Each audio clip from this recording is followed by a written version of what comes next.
सभी लोगों का सपना होता है कि मेरे लाइफ में कोई कार हो और मेरी मनपसंद या बाइक हो।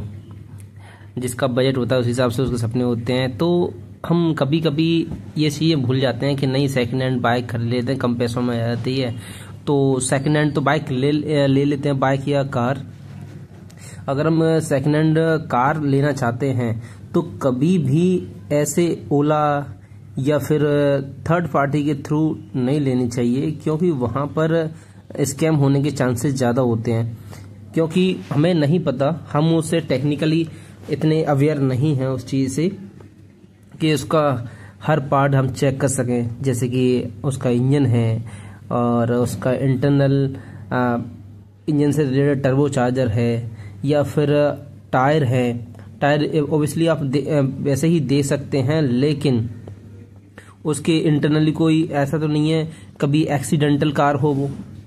तो कार लेते समय 3-4 चीज़ों का आपको ध्यान रखना चाहिए। जैसे कि आप कार देख रहे हैं तो सबसे पहले कार उसी बंदे से खरीदें जिस बंदे की वो कार आपने देखी है चलाते हुए, उसने कैसे यूज की है, मतलब सिंगल हैंड कार होनी चाहिए।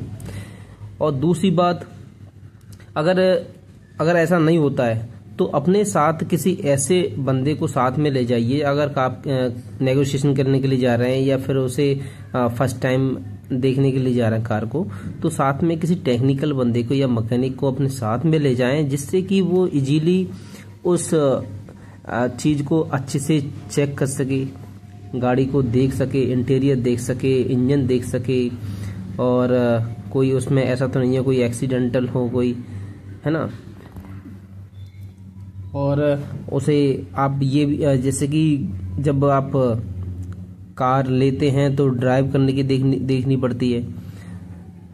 तो ड्राइव आप तो नॉर्मली ड्राइव करेंगे, लेकिन जो मैकेनिक होता है वो अच्छे से उसे समझ के, और जब ड्राइव जैसे कि जो मैकेनिक बंदे होते हैं, मैकेनिक बंदे थोड़ा सा स्टार्ट करने में वो पहचान जाते हैं कि इस में क्या दिक्कत हो सकती है।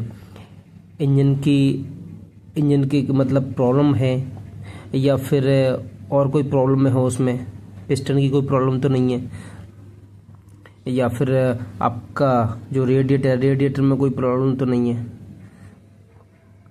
और जो वायरिंग है वो भी चेक कर लेगा वो। जैसे कि आपकी, और हाँ, जो बैटरी जो कॉस्टली आती है, बैटरी भी चेक कर सकता है। तो कुल मिला के ये है कि जब भी आप गाड़ी खरीदें, या 2 व्हीलर हो या 4 व्हीलर हो, तो अपने साथ में किसी टेक्निकल बंदे को ज़रूर ले जाएं। और अगर वो बंदा नहीं है, आपके पास नहीं है, ऐसे कि आप ऐसे एरिया में रहते हैं जहाँ पर आपको कोई किसी से कांटेक्ट नहीं है, तो आप खुद ही जा सकते हैं। लेकिन ऐसे बंदे की गाड़ी खरीदें जो कि सिंगल हैंडेड यूज हो। किसी मतलब ऐसा नहीं है कि किसी जानते नहीं है वो दे रहा है। एक बार मेरे साथ इंसिडेंट हुआ था। मैंने ओला से बाइक खरीदी, मैंने कार नहीं थी। बाइक के लिए मैंने एक नोटिफिकेशन देखा था OLX पर, तो मैंने उस बंदे को कॉल किया। मेरी बाइक थी, वो थी ये स्प्लेंडर थी। स्प्लेंडर खरीदने के लिए मैंने एक उसे कॉल किया, जो नंबर था उस पर मैंने कॉल कर दिया और वो आ गया। मुझे रेट उसकी अच्छी लगी, मैंने कि रेट तो यार मैं अंडर बजट है, सही है, और नई अगर बाइक खरीदूंगा तो बहुत कॉस्टली पड़ जाएगी, मुझे क्या काम तो चलाना है। तो मैं गया, और दूसरी बात मैंने ये भी सोचा था मैंने कि उसमें क्या कर लेगा वो, उसमें क्या देगा मुझे। ऐसा तो नहीं कि इंजन निकाल लेगा, ऐसा नहीं है इतने पैसे में।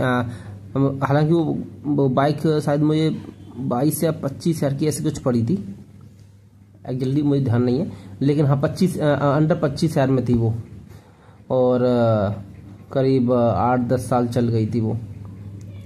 तो मुझे ये, तो फिर उसके लिए मैंने मैंने उसे कॉल किया और उसे बंदे को बुलाया, और हमने एक जगह डिसाइड की, वहाँ पर गए हम। वहाँ मैंने बाइक चेक की। जब तो मुझे कोई दिक्कत नहीं लगी कि हाँ इसमें कोई दिक्कत नहीं है, चेक भी कर ली मैंने, चला के देखी, सही था, पिकअप वगैरह सही था, टॉर्क वगैरह अच्छा बना रही थी वो, और हॉर्न वगैरह, लाइट वगैरह सब कुछ बढ़िया था।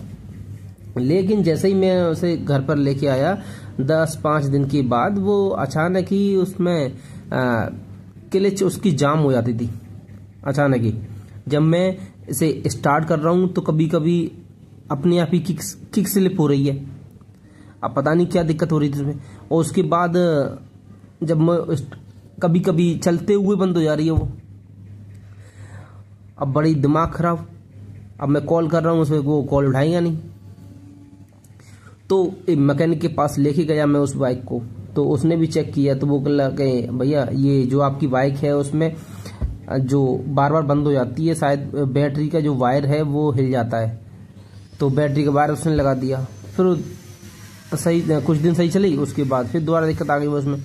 फिर मैंने बोला ये फिर तुमने सही है की थी अभी, फिर कैसे दिक्कत आ गई उसमें। तो फिर उस बोला कि नहीं इसके साथ मुझे लगता है ये बैटरी ख़राब हो गई है, तो बैटरी चेंज करा दीजिए।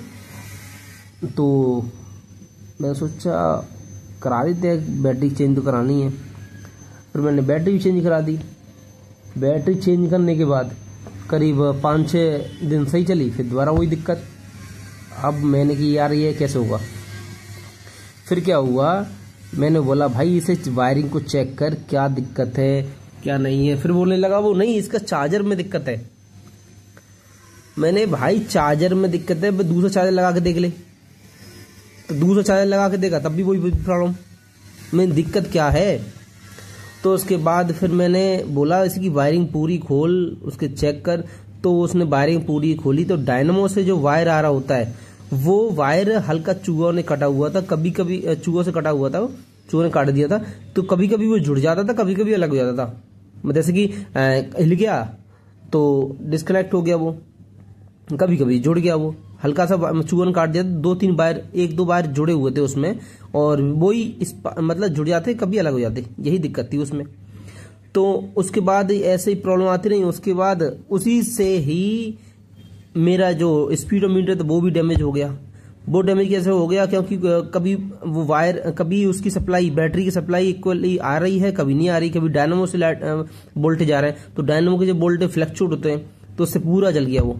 तो इसलिए ये मतलब OLX पर या ये जितनी भी कंपनियां हैं, मतलब ऑनलाइन जैसे हमें बाइक या कार खरीदते हैं, तो वहां पर धोखाधड़ी होती है।